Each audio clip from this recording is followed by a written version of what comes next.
At Edmunds, we know a lot about helping people find the right car at the right price. But we also know that people don't shop for that perfect car in neat little boxes. Sometimes more than one kind of car can fit a shopper's needs. That's how you end up comparing a sports car with an SUV. And that's what we're doing today. We'll get a question and a price. And then each of us will have to choose what we think is the perfect vehicle. And then we'll see who is right and who is Clint. Our question for today is, if you had $150,000 to buy a brand new, high-performance, American-made luxury vehicle, what should you buy? The Cadillac Lucid Air Escalade-V. What?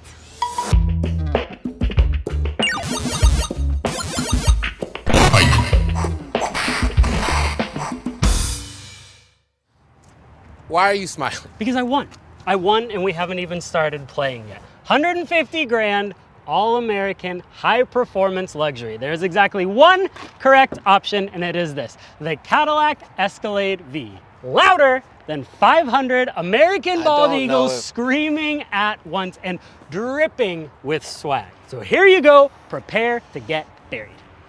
You know, I thought that you were different than this, Clint. I thought that you were much like me, someone who would look to the future and see that the future of both high performance and luxury is not going to be powered by a V8. It's not even going to be powered by gasoline at all. The future is electric, and that is why I have brought our long-term Lucid Air Grand Touring, a vehicle that is fast, that is luxurious, that has a big price tag and big speed and power to match. Question that feels relevant. Answer. Didn't you once have a very, very bad day in this car? This car may have locked me out once, but sometimes, you know, the road of progress is not smooth. There are potholes, and we forgive those foibles for a clearer vision of the future, one that is silent and powered by electrons. Follow-up question. Yes. Why are you dressed like that? Because I am channeling the energy of a technological visionary with a future-thinking, minimalist aesthetic. That is not what you look like. What do you mean?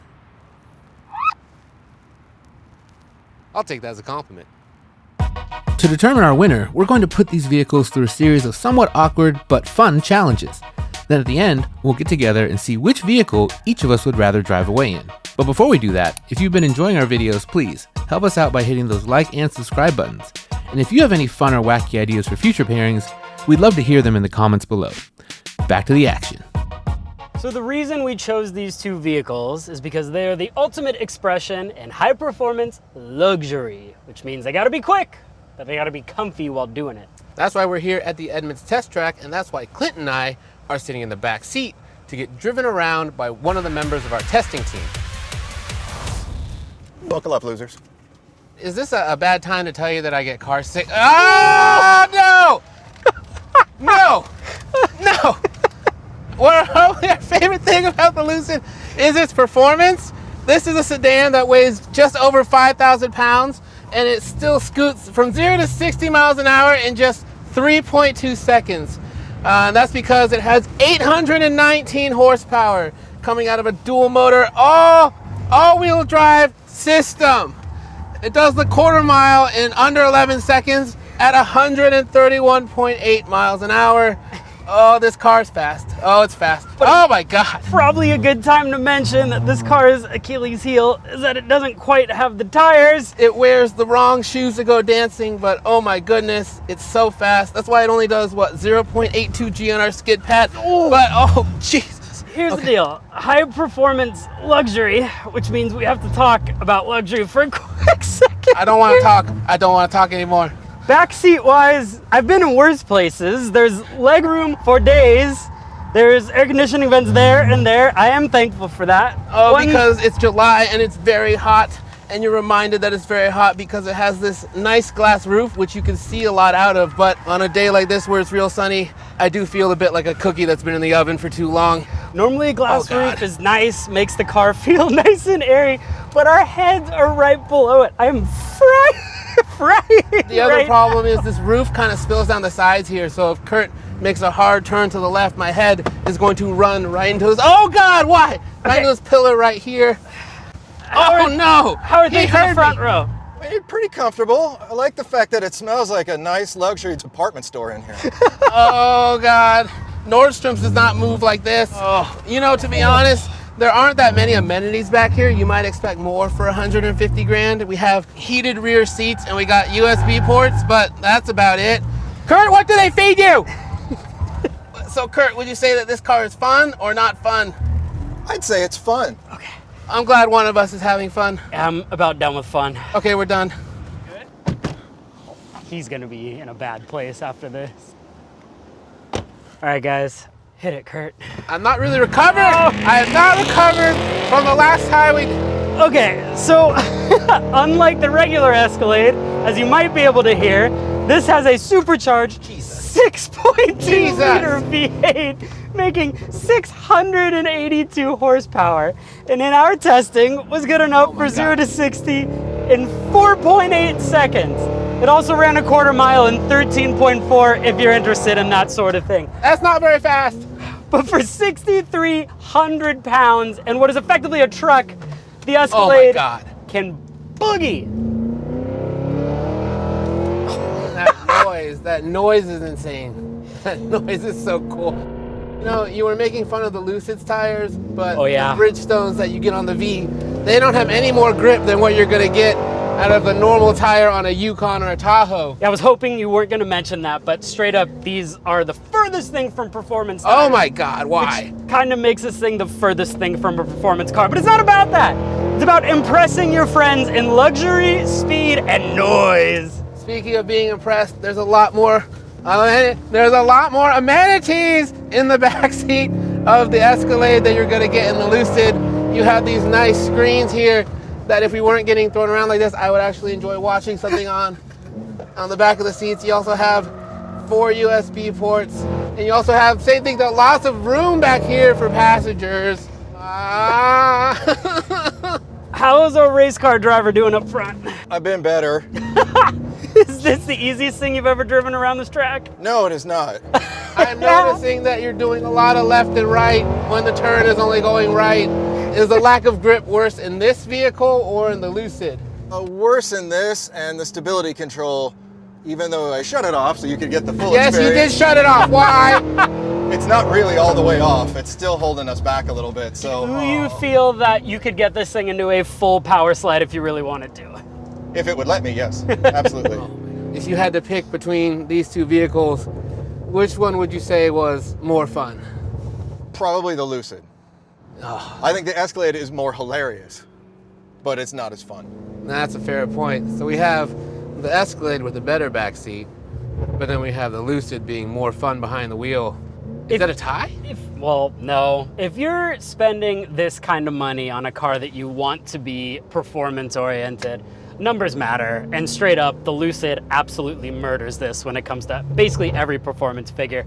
But I was smiling way bigger in the backseat here, and that counts for something. And we can't have a tie because this is, after all, an American challenge, and ties, as we know, are about as un-American as you can get. So, how about on the count of 3, we each say which one we think won. Okay. Right, ready?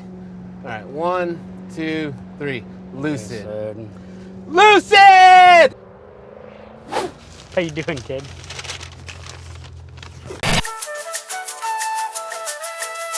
And now it's time to get a little bit nerdy. Now, we here at Edmunds, we love our numbers. That's why we test for our own braking and acceleration, but that's not the only thing that we record. That's right. We're so obsessive that we also test for sound. And for that, we use Albert.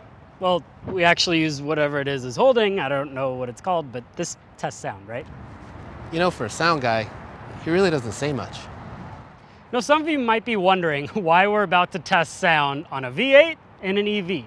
But it got us thinking. These vehicles are meant to do very different things. The Lucid is meant to be as quiet as possible. And the Escalade-V is meant to be as loud as possible. Here at Edmunds, we've tested many cars for sound, and we've discovered that the average sound that a car makes on the inside under full acceleration is 75.4 decibels. So for this challenge, it's easy. The winner is whoever can get further away from that average number while flying down our straightaway. The Lucid by keeping things quiet. And the Escalade-V unleashing full V8 American fury. If there is any challenge that the Escalade-V should do well at, it's making noise. All right, Clint, let's hear that very quiet V8. Okay, left foot hard on the brake, right foot all the way down on the gas, and boost it. I have to shut up now because the car's gonna do all the talking. You ready?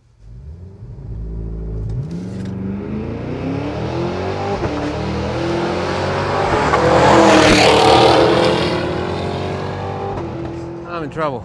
That's very loud. Is that impressive? Tell me that was impressive. So, how to set up the Lucid to be as quiet as possible. We turn these fans all the way off. It's gonna get very hot in here, but now, nice and quiet. We have it in smooth, so it'll still be pretty quick, but we won't get a lot of like too much acceleration noise, hopefully, and yeah. Quiet as a mouse, right, Albert?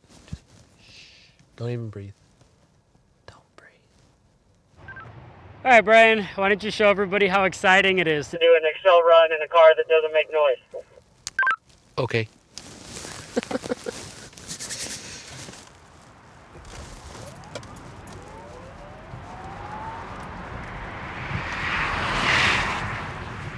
It sounds worse than a vacuum. I don't even know that was possible.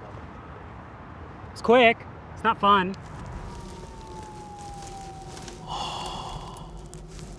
All right, Albert, how do we do? Okay, me first. 91 point, that seems good. And the Lucid, how do we do? 66.1. And that means only one thing. Thanks, Albert. I chose poorly. So right now we've got a tie ball game. That's one for the Cadillac and one for the Lucid. And that brings us to our third and final challenge, where Brian and I are gonna drive to work. You know, the word challenge seems like a little aggressive. Just get in the damn car. All right. We are calling this challenge a luxurious commute. Luxurious commute. We want to see how both of these vehicles can handle the day-to-day commute, and can they do it in a way that's commensurate with the amount of money that you're spending on these cars. I just want this car to basically do everything. It's technology, it's comfort. I want it all to take place without me noticing it. And I think more importantly, if you want to roll up to a stoplight on your commute in the morning and look at the car next to you and think, I win. I like the car I'm driving in more than that one. And if you don't have that, then that's a real problem. In the time that we've had the Lucid, we've always really liked the way that it drove. So it's got 819 horsepower, but you're able to apply that very evenly. It's a very easy car to drive smoothly. The one pedal driving is well calibrated, and we also really like the suspension.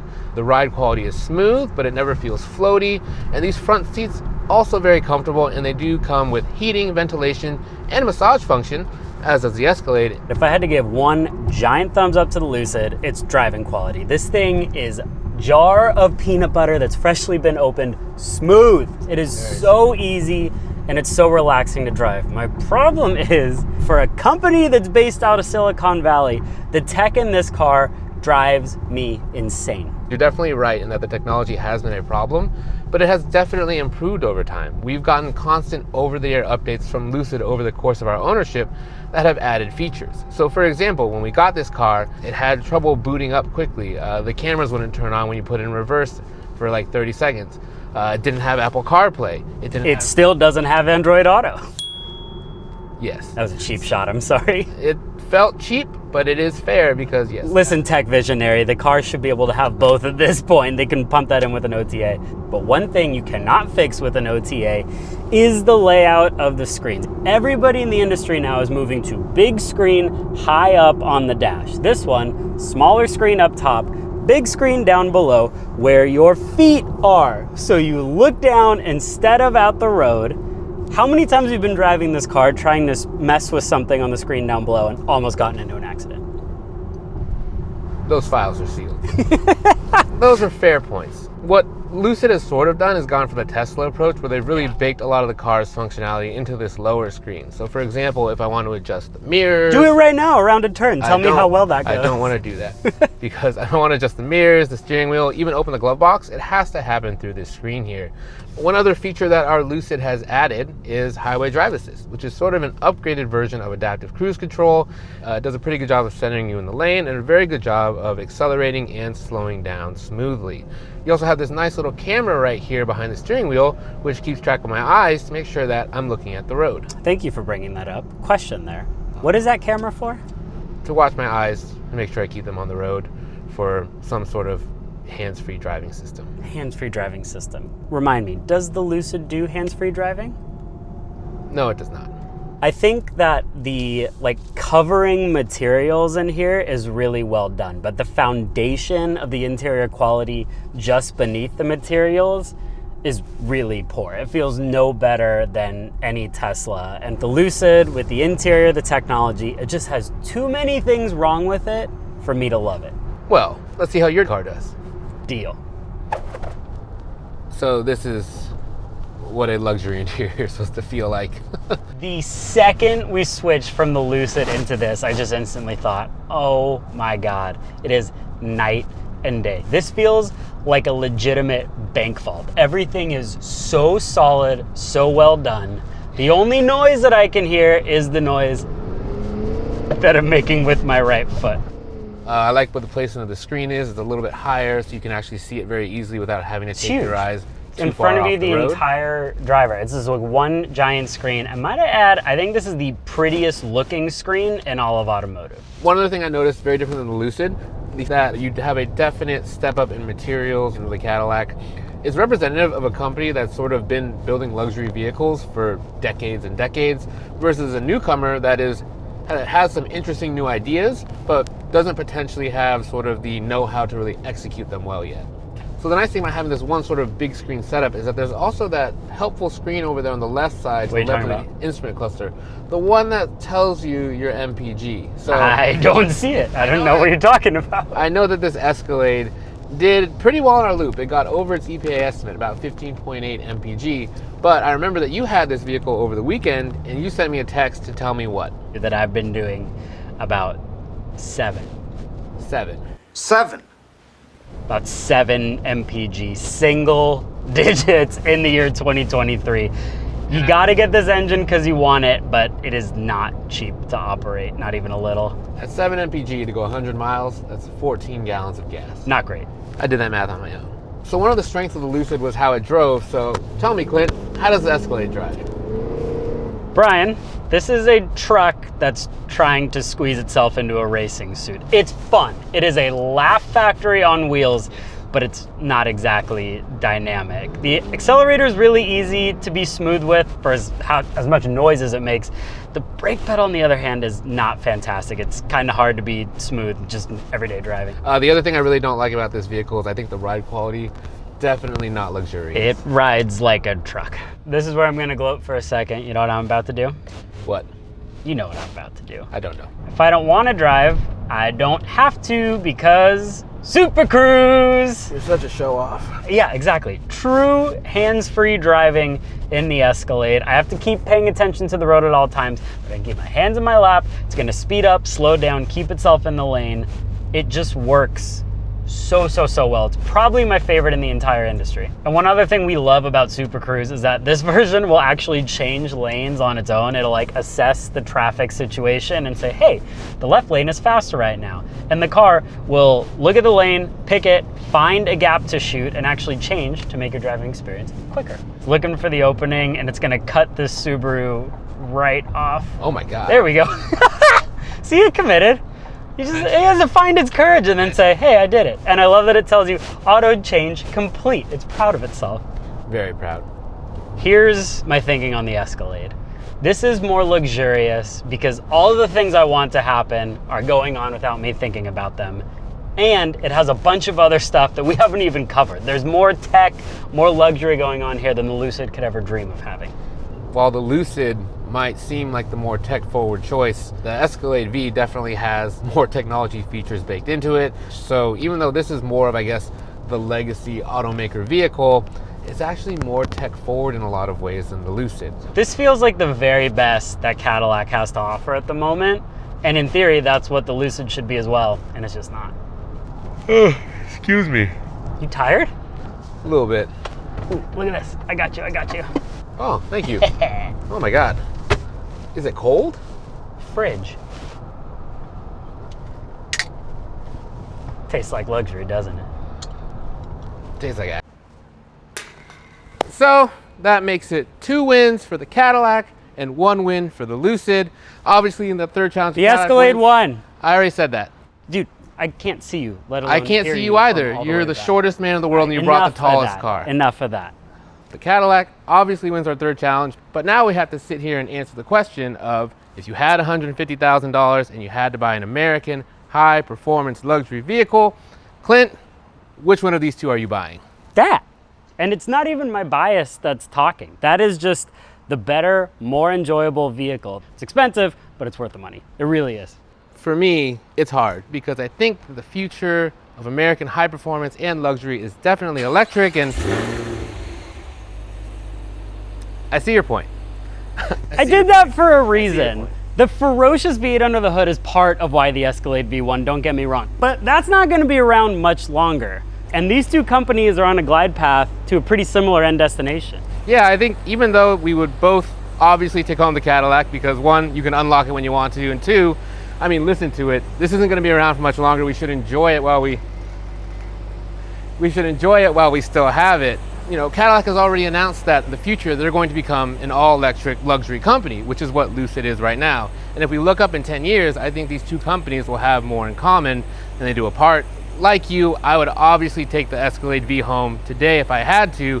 That doesn't mean that I don't think that the Lucid can really get its act together, and these two will be battling head-to-head in the future, hopefully long into the next decade. And that is something we can ponder right now, but I get to drive. If you're driving, you're paying for gas. Don't even think about it. You got a lead foot. Splitting it at best. All you do is accelerate.